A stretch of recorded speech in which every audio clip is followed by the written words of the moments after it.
A St. George man who was previously convicted of murder finds himself back in jail on a weapons charge. A woman escapes from her car after rolling it into a creek, and a teenager is charged with a DUI after crashing into a fence. You're watching St. George News at 5. Good afternoon, I'm Cannon Seacrest. A Southern Utah man who was previously convicted of a murder in 1990 finds himself behind bars once again. 65-year-old Joseph Gardner was recently sentenced to over 8 years in prison for illegal possession of firearms and ammunition. Gardner's previous conviction, which landed him 30 years in prison, was for the murder of Janice Fondren, who was shot and killed in her home by Gardner and later sexually assaulted and left in the desert. Gardner was paroled in 2020 and barred from ever owning another firearm. However, he was found in possession of multiple weapons, which included a handgun that crossed state lines.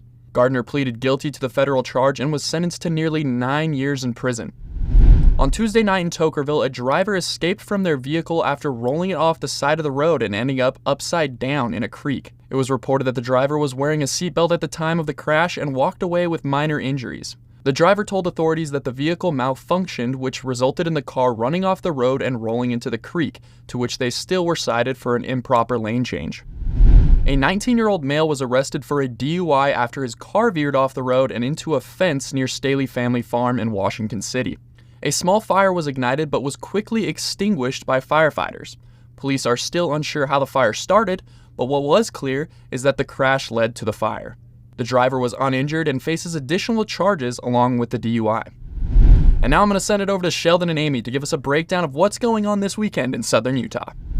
That's right, so many great events happening this weekend. You don't want to miss the Crystal Festival happening at Legacy Park? Yeah, I love the fairgrounds over here. And then over at the Bubbleberry Theater, they have the big parade and festival. It's the St. Patty's Day. And don't miss Legally Blonde, the musical's happening. Right there at St. George Musical Theater. See our full list of events on our TGIF listing on stgeorgenews.com. Now back to you in the studio.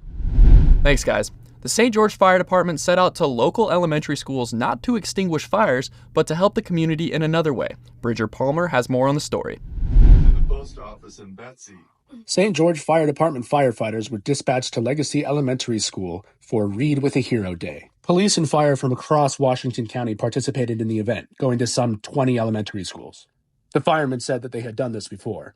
While reading books such as Hooray for Wadney and Wonder, they would pause the reading to ask the students funny questions, keeping them engaged. St. George Fire Captain Daniel Basso even read to Mrs. Gonzaga's Spanish-speaking only class. Basso said he hadn't spoken Spanish for 10 years. This event started only a few years ago, when one of the firemen, Wasu, messaged Executive Director of Elementary Education Amy Mitchell and said he had an idea. He asked Mitchell if they could form a community partnership, and she said, absolutely. This was important to Mitchell, as she was a former educator and now oversees literacy programs in Washington County elementary schools.